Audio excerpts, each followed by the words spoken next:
Señoras y señores, vamos a abordar este tema que me parece muy interesante, de interés para la opinión pública, de todos los segmentos y de todas las edades. Yo les pido mucha atención porque los intelectuales que nos van a dar, discerniendo esta circunstancia,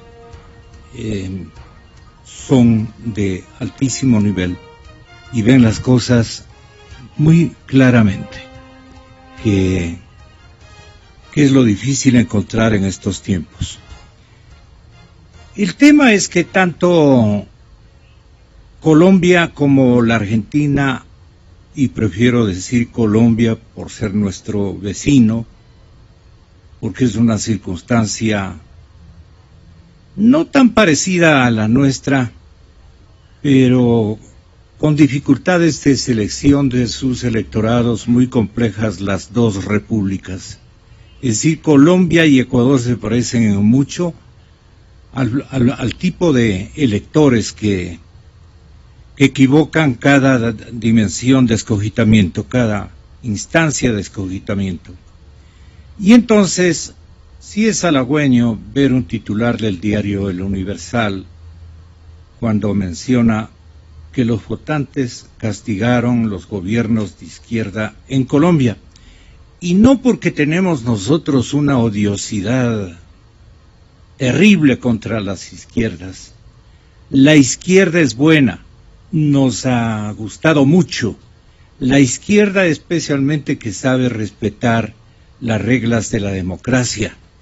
Esa es la izquierda que nos envuelve, que nos apasiona en algunas circunstancias de nuestra vida, nos apasionó. Pero la izquierda, como la que acabamos de contemplar en ejercicio gubernamental en nuestro país, o las izquierdas que hemos conocido existen en Colombia, especialmente en el gobierno de Bogotá, en el gobierno local, en la alcaldía, en las alcaldías de Bogotá.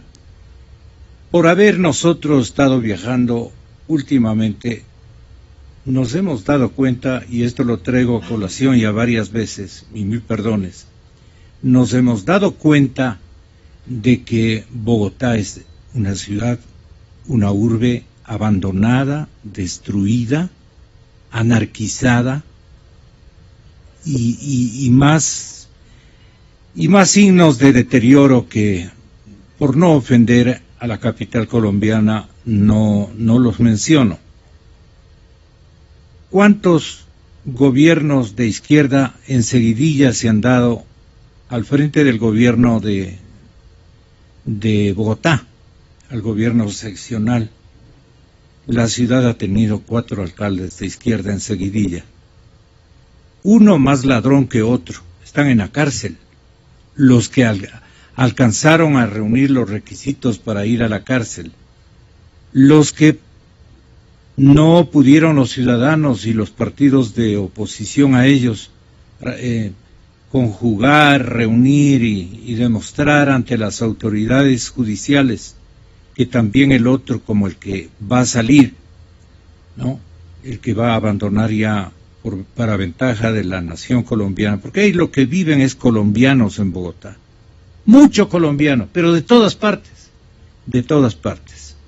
La izquierda en Bogotá recibió este domingo uno de los golpes más duros de su vida política, tras 12 años en el poder.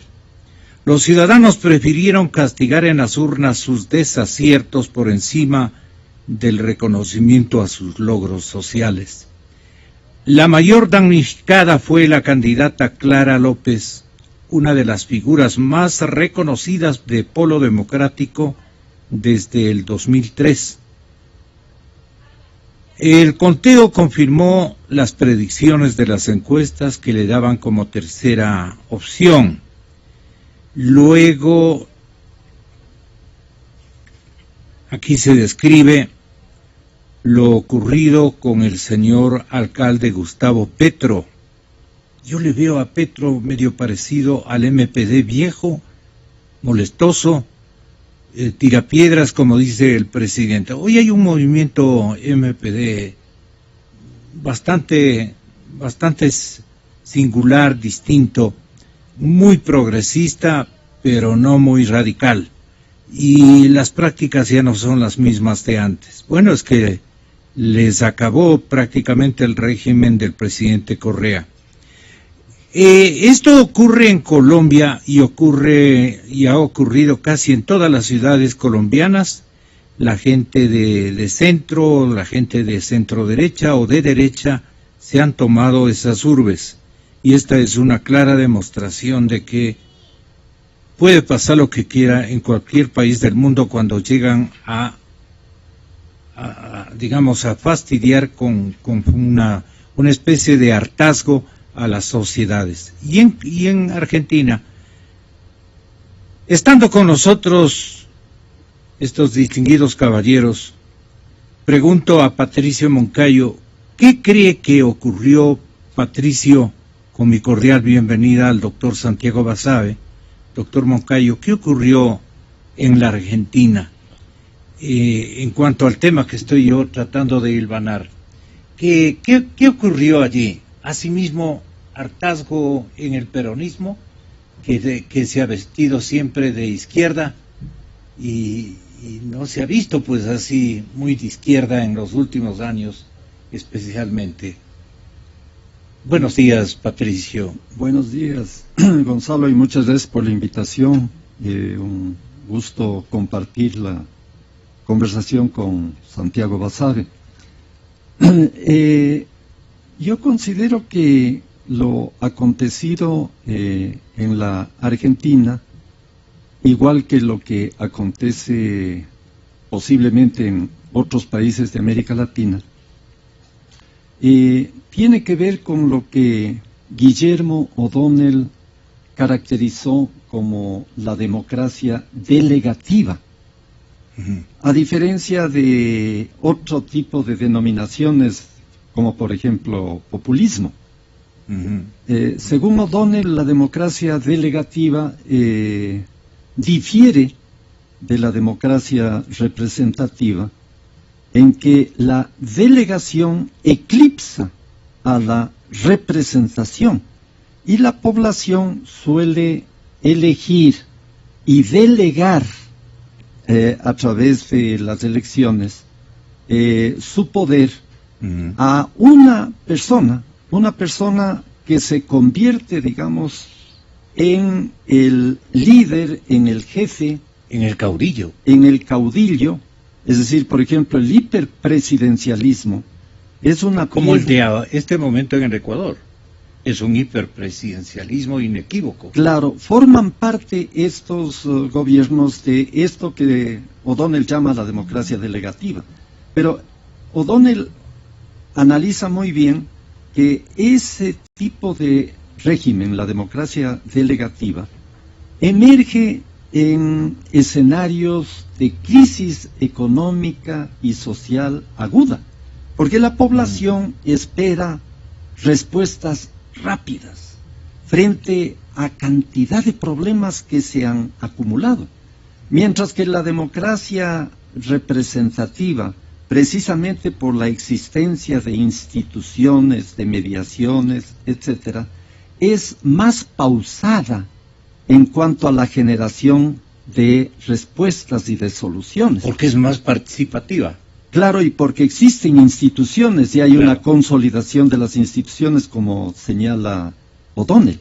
Pero en países como el nuestro, por ejemplo, y también en países como Argentina, las instituciones no necesariamente están suficientemente consolidadas. Sin embargo, existe una efervescencia social como resultado de la crisis económica, etcétera. Entonces, en el caso de la Argentina, justamente hubo, digamos, todo ese proceso que se dio luego de los gobiernos autoritarios, militares.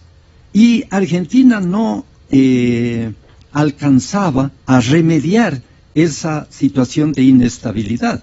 Incluso el caso del cacerolazo, de los piqueteros, etcétera, que se vayan todos, reflejaba esa disconformidad de la población respecto de los gobernantes.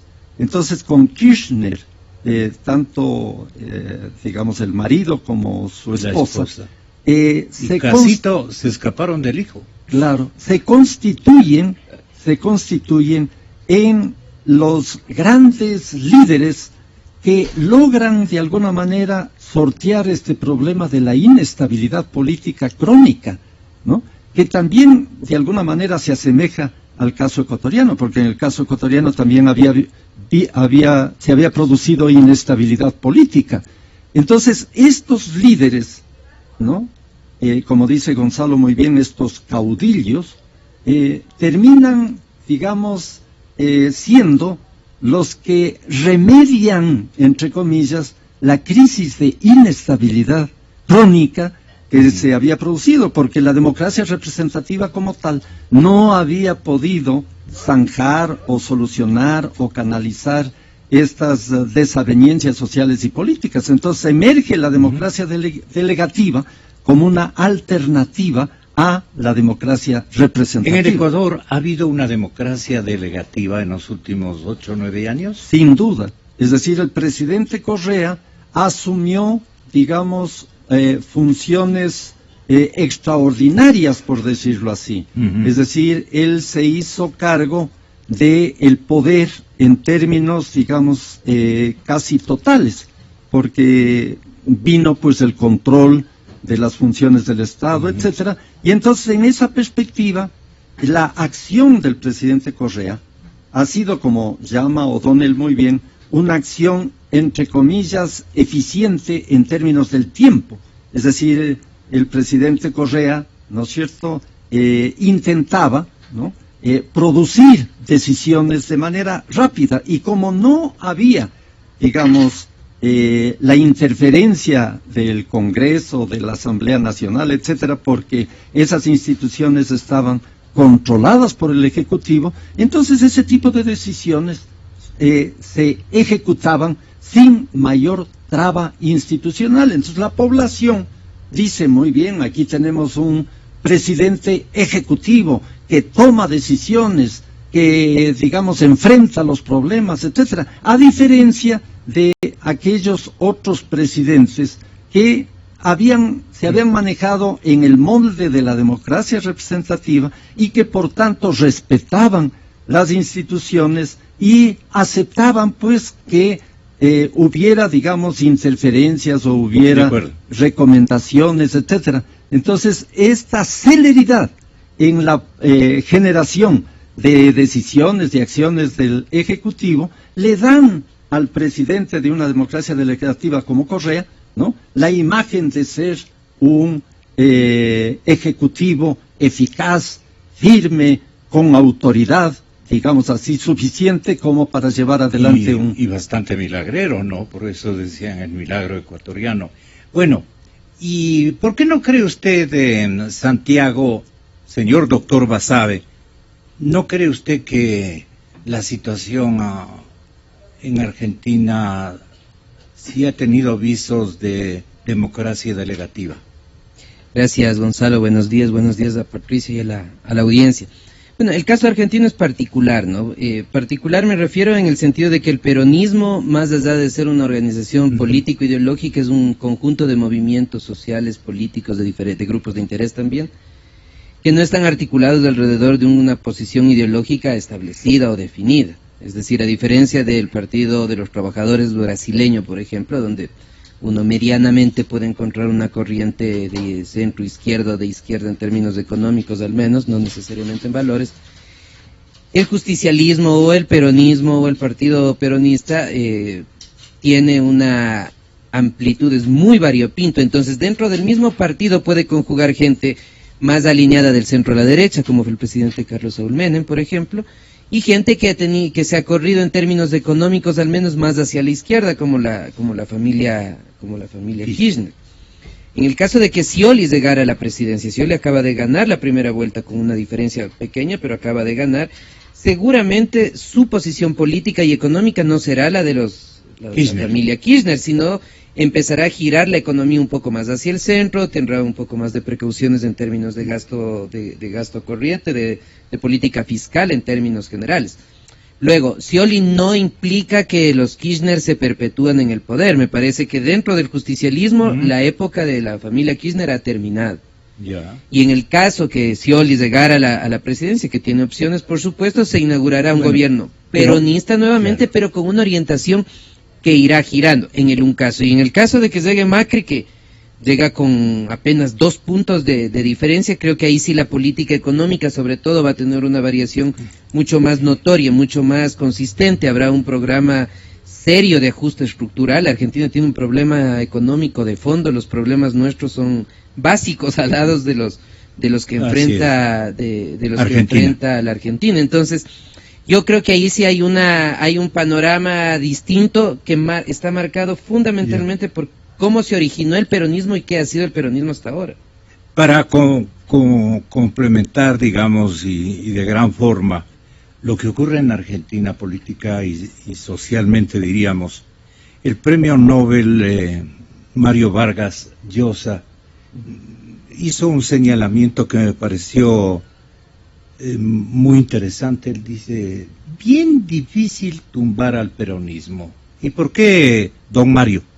¿Y qué ha convertido a Argentina en ese país subdesarrollado, caótico, que se debate en crisis tras crisis? Es el peronismo. El peronismo es una plaga, o sea, ha sido la gran tragedia de Argentina. Peronismo hay para todos los gustos, hay peronismo de extrema izquierda, peronismo de extrema derecha, peronismo de centro derecha, de centro izquierda, peronismo de centro, para todos los gustos, es un sistema de poder. ¿Cómo ha podido un país culto del alto nivel de Argentina caer, digamos, en prisionero de esa maraña, ¿no es cierto?, que es el peronismo? Entonces, digamos, en lugar de encontrar una respuesta, Argentina tiene que salir de eso. Sin embargo, Mario, el candidato que está primero de las encuestas, como tú sabes, es Scioli, peronista. Bueno, pues la perseverancia en el error, eso es una vocación argentina, clarísimamente, la perseverancia en el error, ¿no? Esa es una vocación latinoamericana, por otra parte, ¿no? La perseverancia en el error, sí. Exa FM. Bueno, el escritor, en cambio, no ha perseverado en el error. Acaba de llevarse una de las mujeres más lindas para su edad, de todo el ámbito de las mejores mujeres del mundo, por un montón de méritos y de belleza. Entonces, suertudo el premio Nobel, suertudo. Y bueno, ¿qué les parece? Porque lo que dice es mala suerte el peronismo. Entonces estoy recordando cuando de jovencitos decían en colegio, en la universidad, entonces el velasquismo, decían nuestros padres, lo peor que le puede acontecer a nuestro país, que era un populismo abiertamente complicado de entenderlo incluso, pero allá volaba todo el mundo. Hubo esto para los jóvenes, como los chicos, como mis nietos, digamos. El doctor Velasco Ibarra, ni sumado todos los candidatos que en una coyuntura, creo que existieron unos 5 candidatos, le pudieron igualar en por lo menos la tercera o cuarta parte del volumen de adhesión que sacó. Creo que era el año 60 por allí. Y en el año 61 ya le sacaron los mismos que le llevaron al poder. Los señores choferes, estos que por es que se cuida mucho el presidente Correa, entonces les da llantas a mitad de precio, les da los fletes y todo lo demás, ¿no? Como que no nos damos cuenta. Con él no ha tenido una sola dificultad el señor presidente. Y entonces el peronismo y todo lo demás, pero la pregunta que nos queremos hacer es, ya quedan muy pocas plazas, porque lo de Venezuela, algún momento, aunque sea con costo de sangre, algo pasará en ese país, porque ya ha rebasado los colmos de los colmos el actual mandatario.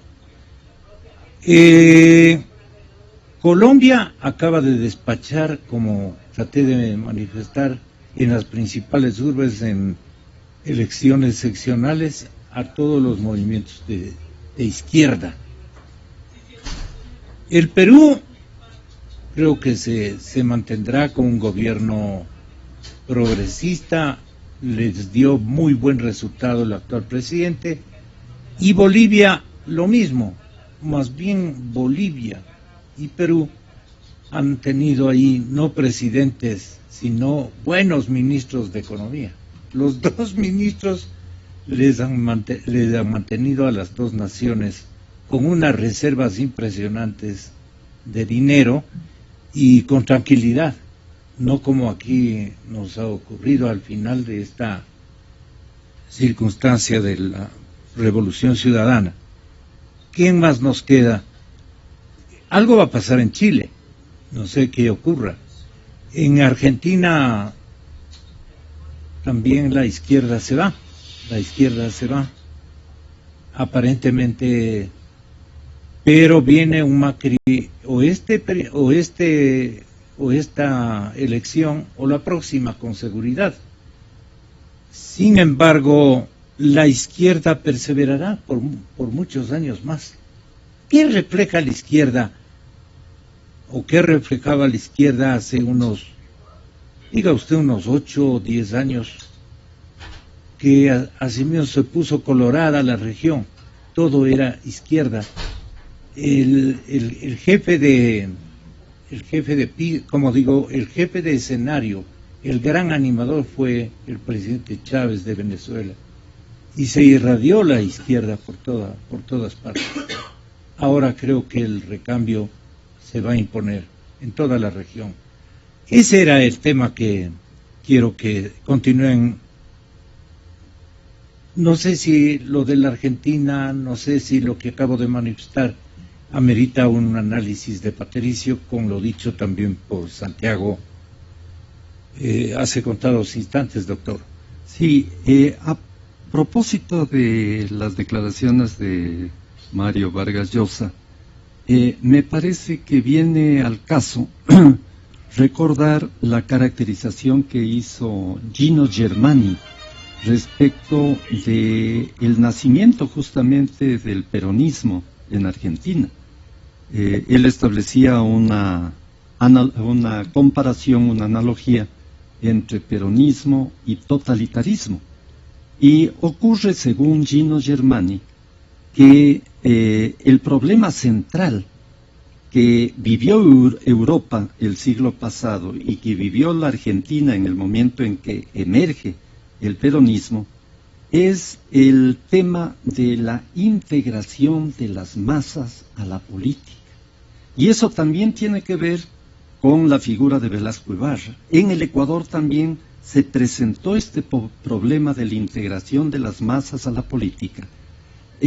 Fenómeno que no fue debidamente comprendido ni respondido por los partidos ideológicos.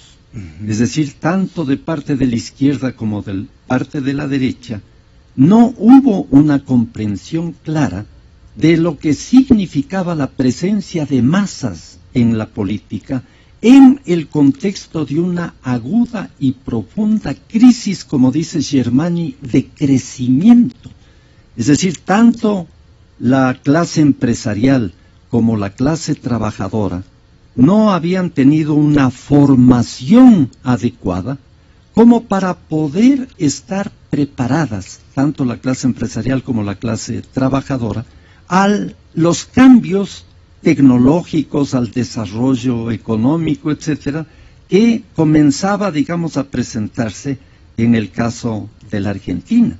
Entonces, yo creo que el peronismo fue una respuesta en ese sentido a la presencia de masas en la política, así como Correa también fue una respuesta, ¿no?, a la presencia de masas en la política ecuatoriana, masas que estaban descontentas con la forma pero dispersas, vino de solución cómo se había manejado la economía.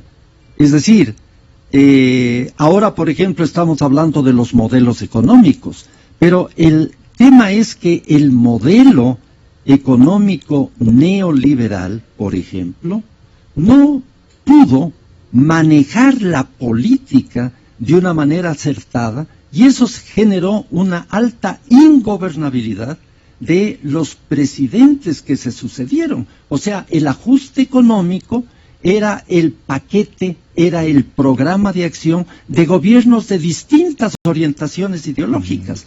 Pero esto fue generando, digamos, un descontento, una disconformidad que finalmente fue capitalizada, ¿no es cierto?, por Correa. Ahora, Correa en estos 10 años, yo creo que ha instaurado lo que dice O'Donnell, esa democracia delegativa, y lo que está en debate es si es que en el Ecuador podremos nosotros recuperar la democracia representativa, pero la democracia representativa, si se sustenta en modelos fondomonetaristas o de ajuste económico, no tendrá en cambio viabilidad política. Muy bien. Yo quiero que le escuche, Santiago, a este intelectual, entiendo que argentino, a español. Gracias. Se llama Rómar Ortiz, profesor de estudios estratégicos. Habla sobre el cambio de visión política de la izquierda a la derecha en países que existió comicios el último fin de semana. O sea, Argentina, Colombia, y no creo que convenga incluir a la nación centroamericana, Guatemala, porque ahí eso obedeció a otras circunstancias y no sabemos realmente que nos entretenía en los mercados de provincia los días viernes, víspera de feria, charlatán, y vaya a tener éxito en dominar un país complicado por la corrupción especialmente. Entonces, vale la pena que le demos paso al señor Ortiz. Yo sí creo que hay un giro generalizado en la región. Yo creo que este es el principio de un cambio que probablemente se va a profundizar el año próximo, por ejemplo, en Perú. Creo que lo que estamos viendo es, de alguna manera, el declive y la ruptura de unos gobiernos que gobernaron de izquierdas, que gobernaron en América Latina de una manera, digamos, pues casi monopólica durante década y media, ¿verdad? Entonces me parece que si hay un cambio, evidentemente hay cansancio. Yo creo que la izquierda ha perdido de alguna manera el appeal, el atractivo de algo nuevo con el que se presentó hace 15 años, y ha incurrido en una serie de pecados muy graves que ha terminado cansando a los votantes de la región. Cada país, como usted señalaba muy bien, es una historia un poquito distinta, pero el modelo que condujo a permanecer en el poder a la izquierda durante tanto tiempo está roto, ¿verdad? Exa FM. ¿Cuáles son los pecados de la izquierda en la región? Le preguntamos al señor doctor Santiago Basabe. Gracias, Gonzalo. A ver, yo creo que la izquierda lo que nos va dejando son cosas negativas, pero también positivas. Eso. En los temas negativos que lo habíamos planteado inicialmente, me parece que la región, el país también, evidentemente, tiene que abrir los ojos a la idea de que un modelo estatista concentrado en el crecimiento y el desarrollo, únicamente observando el Estado, es inviable. Fue inviable en Ecuador, es inviable ahora mismo en Venezuela, y eso se ha reflejado a la región. Y esa creo que es una idea clara. Cuando se trata de generar desarrollo y crecimiento desde el Estado, únicamente desde el Estado, que es la propuesta tradicional de la izquierda, más menos cuestiones, eso genera lo que ahora mismo está viviendo Ecuador, lo que está viviendo Venezuela y lo que vive lo que vive la Argentina. Bueno, problemas de crisis económica, de contracción, al menos si no es crisis, donde hemos tenido un gasto desmedido, tenemos ausencia de ahorro, falta de austeridad fiscal, falta de un manejo responsable de la economía. Es básicamente eso. ¿No han sabido administrar tal vez la riqueza? Porque me parece que el problema es del modelo económico. Ahora, hábilmente, políticamente, por supuesto, se trata de colocar la idea de que es el precio del barril del petróleo el problema o el desencadenante de los problemas económicos que tiene el Ecuador, cuando a mí me parece que eso es contingente, el problema es estructural, el problema es del modelo. Y esto me lleva a la otra cuestión, pero nos deja cosas buenas también la izquierda, y es la necesidad cada vez más,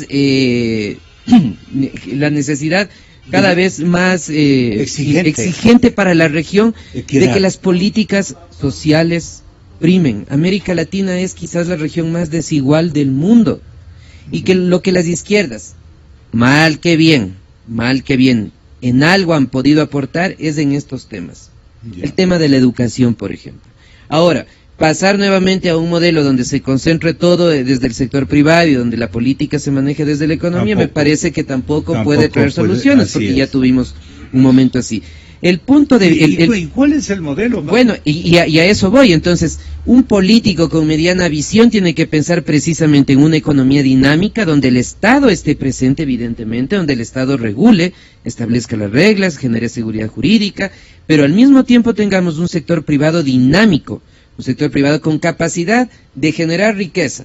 ¿Para qué? Vía carga tributaria fundamentalmente, eso luego pueda ser redistribuido y genere desarrollo. Es decir, ninguno de los dos extremos me parece que en la región han dado cuenta de eso, y las votaciones de la gente en estos países, en el caso argentino que estábamos conversando, me parece que da cuenta de aquello. La persona que había hablaba del caso peruano, que iba a cambiar. Yo no estoy tan seguro.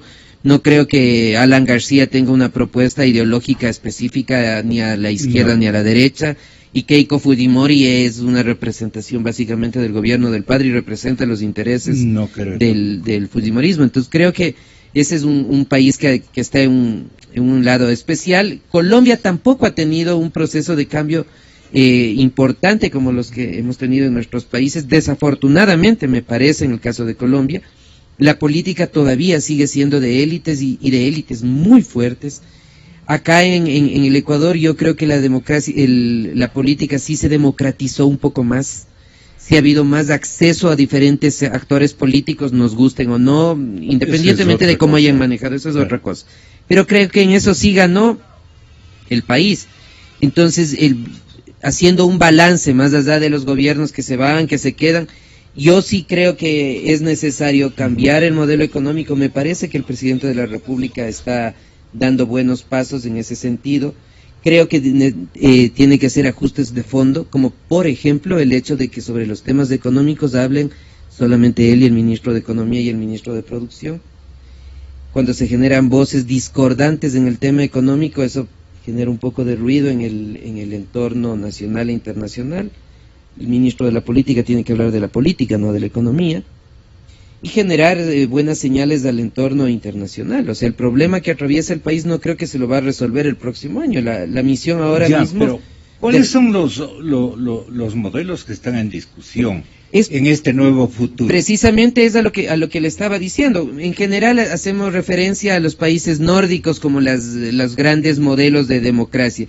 Y son países donde el Estado está presente, pero el sector privado también, donde hay educación pública, laica y de calidad. O sea, mientras América Latina no tenga ese tipo de educación pública, de buena calidad, y fundamentalmente laica,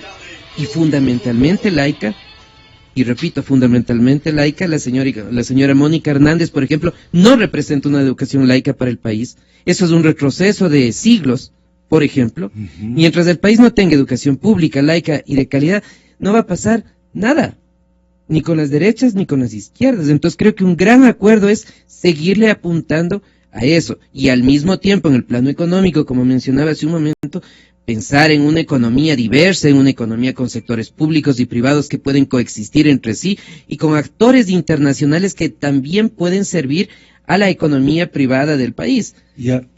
El señor Lasso y el señor economista Correa, ubicándonos en una eventual circunstancia de un enfrentamiento, digamos, representando las dos tendencias a una especie de segunda vuelta, ¿qué reflejarían como modelo económico cada uno? Correa, con la experiencia frustrante de estos últimos años, de los 9 que ha manejado el país, y el otro con la novedad o qué sé yo, un poco el apoyo de la gente que no quiere con Correa absolutamente nada.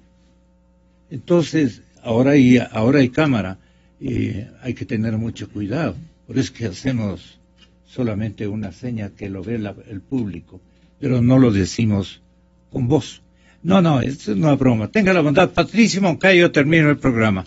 Yo creo que... Le pongo esas dos posibilidades, ¿no? Que refleje el uno y el otro. La experiencia que ha tenido Rafael Correa en el ejercicio del gobierno durante estos 9 años, casi una década, revela justamente que no existen modelos químicamente puros. Si es que hoy el presidente Correa, frente a la crisis económica, se ve obligado a acercarse a posiciones económicas ortodoxas, ¿eso qué significa? Significa que entre el modelo económico y la realidad hay un campo de juego que no se decide vía modelo. Igual le acontecería a Guillermo Lasso si es que él pretende asumir como si fuera algo químicamente puro el modelo de libre mercado, en el supuesto de que él pudiese ejercer el gobierno, ¿cómo va a manejar la problemática social? Es decir, el hecho, como decía muy bien Santiago, hay, digamos, mayor participación de los grupos, de los colectivos, etcétera, que no pueden ser ignorados.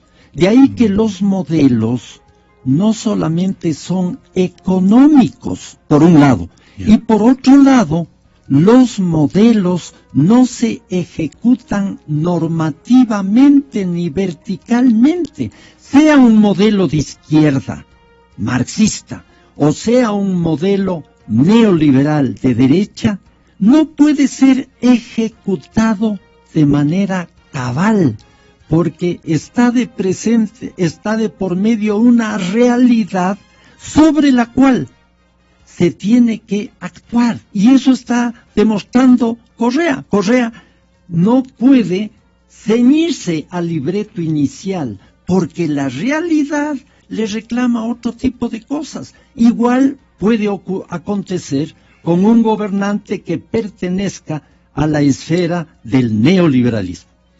Cuando concurrió el presidente Roldós por primera vez al Palacio de Carondelet, estuvimos muy cerca de él y comentamos la situación por el lado de que, ¿y ahora qué? Pues no, la cosa especialmente económica, me enteré allí de que tenía información tremendamente negativa.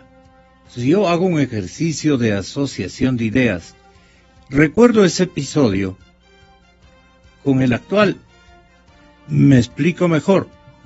Después del boom petrolero número 1, que terminó acabando con los recursos prácticamente que se lograron vía petróleo, el presidente vino a sanear, y por su muerte, por un atentado criminal, eso me responsabilizo yo, por un atentado criminal, el presidente tuvo de hecho un sucesor, que le tocó pagar prácticamente todos los excesos de gasto y de robos y de corrupción y de todo de los militares de esa época. Entonces, esta situación que se vuelve a repetir ahora nos hace pensar o nos pone, digamos, en la incertidumbre de no saber qué tipo de gobierno convendría para no solamente dar pagando lo que otros se han robado o de lo que otros se han gastado. No digo en esto otro, más bien ahí le dejo en genérico, ¿cierto? Y que venga un presidente al que le van a culpar de todo, simple y llanamente porque llega a la presidencia de la República. ¿Y cómo actuará el pueblo ecuatoriano? Es la interrogante son ya otras generaciones. No sé, ¿qué nos puede responder Santiago Basabe? Yo creo que para beneficio del país fundamentalmente, a veces hay que diferenciar cuando en los medios de comunicación opinan actores políticos que están investidos de otra calidad aparentemente. Afortunadamente ni Patricio ni yo somos actores. Yo creo que el presidente de la República no va a ser candidato el año 2017, o es poco probable que él sea candidato el 2017. Sí. En esa circunstancia, más del tema económico, que ojalá por el bien del país se pueda estabilizar el 2016, no mejorar, estabilizar, me parece que un gobierno de transición es lo que mejor le viene al país, y para un gobierno de transición se necesita un actor político que no sea político en estricto sentido, que pueda generar acuerdos con diferentes sectores políticos y sociales, que pueda manejar la economía y asumir el compromiso con la población de que tenemos que ajustarnos los cinturones, que de alguna manera trate de reordenar las instituciones políticas, tampoco es una cuestión de un día a otro, pero que lo intente al menos, y que luego de un periodo de 4 años donde la cuestión vuelva a tener más estabilidad y donde los grandes contradicciones y pugnas que existen hoy por hoy desafortunadamente en el país puedan alivianarse de alguna manera, nos deje un país del año 2021 donde la política pueda retomar nuevamente el manejo tanto de la política en estricto sentido como de la economía. Ese actor político o ese posible presidente de transición es un decir nada más, debería durar los 4 años, me parece que no ha emergido todavía la arena política ecuatoriana, pero eso se puede dar en pocos meses. El país es muy volátil en ese sentido, es muy maleable en ese sentido, pero creo que necesitamos a alguien que además de todo esto, por supuesto, tenga una estatura moral y ética para afrontar una situación que va a ser muy complicada y que precisamente por ser muy complicada veo poco probable que sea el presidente Correa el que esté dispuesto a asumirlo. Muchas gracias a mis brillantes y distinguidos invitados. Hasta una próxima oportunidad. Y es que democracia es noticia libre.